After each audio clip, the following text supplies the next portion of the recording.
السلام علیکم class matric اسلامیات کی بک آپ کا صفحہ نمبر 26. یہ آج کی آپ کی دوسری ویڈیو ہے.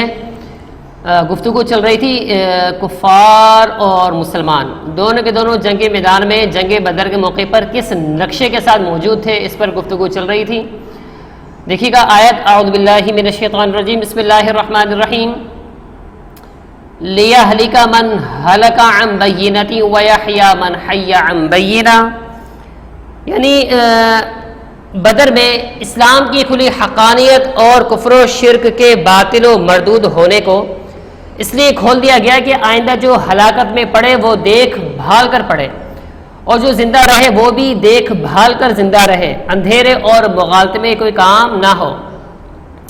اس آیت کے الفاظ میں ہلاکت سے مراد کفر اور حیات و زندگی سے مراد اسلام ہے. مطلب یہ ہے کہ حق واضح ہو جانے کے بعد غلط فہمی کا احتمال اور عذر تو ختم ہو گیا.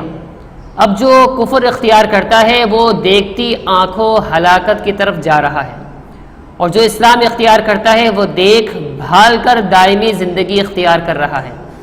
آگے فرمایا اگلے پیج پر، ان اللہ لسمیع علیم، یعنی اللہ تعالیٰ خوب سننے والے جاننے والے ہیں کہ سب کے دلوں میں چھپے ہوئے کفر و ایمان تک ان کے سامنے ہیں، اور ہر ایک کی سزا و جزا بھی اللہ تعالیٰ کے سامنے ہے. اگلی آیت نمبر 43 اور 44، اذ یریکہم اللہ فی منامک قلیلا ولو اراکہم کثیرا لفشلتم وَلَتَنَازَعْتُمْ فِي الْأَمْرِ وَلَكِنَّ اللَّهَ سَلَّمَ إِنَّهُ عَلِيمٌ بِذَاتِ الصُّدُورِ. اس طرح اگلی آیت بھی اس سے ملتے ہی جلتی ہے. یہ آیت نمبر 44 اور 45 ہے. دونوں آیتوں میں ایک خاص کرشمہ قدرت کا ذکر ہے جو غزوہ بدر کے میدان میں اس غرض کے لیے عمل میں لایا گیا کہ ایسا نہ ہو پائے کہ دونوں لشکروں میں سے کوئی بھی میدان جنگ چھوڑ کر ایک دم نکل جائے. اس لیے کہ جو مقصد ہے نا، وہ مقصد یہ کہ دونوں میں جنگ ہو، تو ماحول اس طرح کا بنایا جا رہا تھا.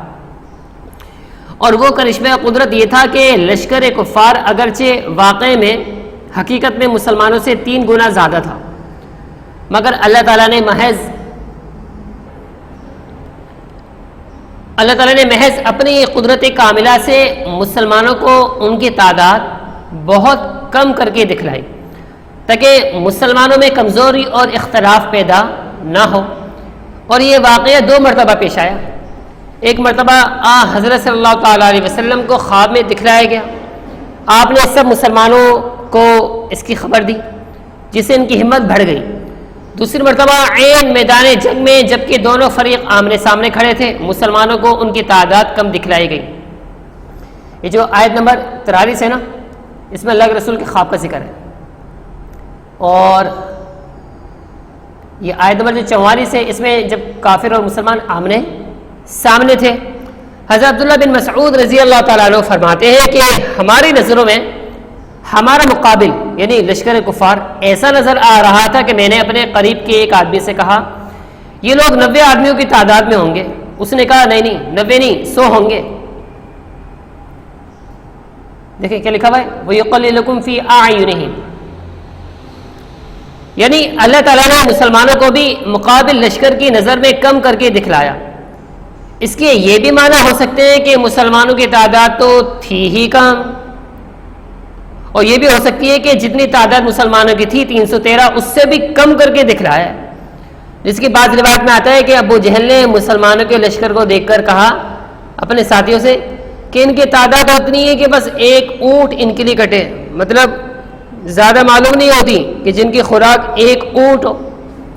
عرب میں کسی لشکر کی تعداد معلوم کرنے کے لیے اس سے اندازہ قائم کیا جاتا تھا کہ کتنے جانور ان کی خوراک کے لیے ذبح ہوتے ہیں. ایک اونٹ 100 آدمیوں کی خوراک سمجھا جاتا تھا. تو رسول کریم صلی اللہ تعالیٰ علیہ وسلم نے بھی اس میدان بدر میں وہاں کے کفار کے کچھ لوگوں سے، قریش مکہ کے کفار سے تو معلوم نہیں کیا ہوگا، وہاں کے جو لوگوں سے معلوم کیا ہوگا کہ ان کی تعداد کتنی ہے، تو ان کے لشکر میں سے روزانہ کتنے اونٹ ذبح کیے جاتے ہیں. تو آپ کو 10 اونٹ روزانہ بتلائے گئے، جس سے آپ نے 1000 لشکر کا تخمینہ قائم فرمایا. مطلب کہ تقریباً 1000 ہوں گے اگر 10 اونٹ کٹتے ہیں تو. خلاصہ یہ کہ ابو جہل کی نظر میں مسلمان کل 100 آدمی یا اس سے بھی کم، اور حکمت یہ تھی کہ مشرکین کے دلوں میں مسلمانوں کا رعب پہلے ہی چھا جائے گا، جس کی وجہ سے کہ وہ میدان چھوڑ کر بھاگے نہ۔ اب اس آیت سے یہ معلوم ہوا کہ بعض اوقات معجزاتی طور پر اور عادت کے خلاف ہو سکتا ہے کہ آنکھوں کا مشاہدہ غلط ہو، جیسا کہ یہاں ہوا۔ اس لیے اس جگہ دوبارہ فرمایا گیا لِيَقْضِيَ اللَّهُ أَمْرًا كَانَ مَفْعُولًا، یعنی یہ کرشمہ قدرت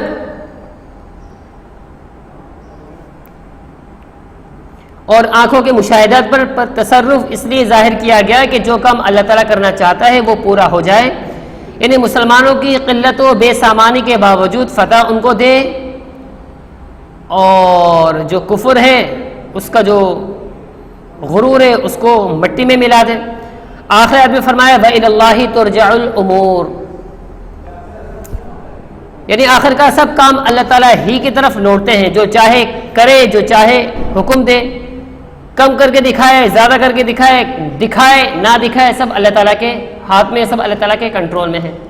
ٹھیک ہے، اپنا خیال رکھیے گا، چیپٹر بھی مکمل ہو گیا ہے۔ کل انشاءاللہ میں آپ کو اس کی جو مشقی سوالات ہیں اس پر چھوٹی سی ویڈیو بنا دوں گا، اور آپ کو کل اس کا ہوم ورک وہ بھی میں آپ کو دے دوں گا۔ اپنا خیال رکھیے۔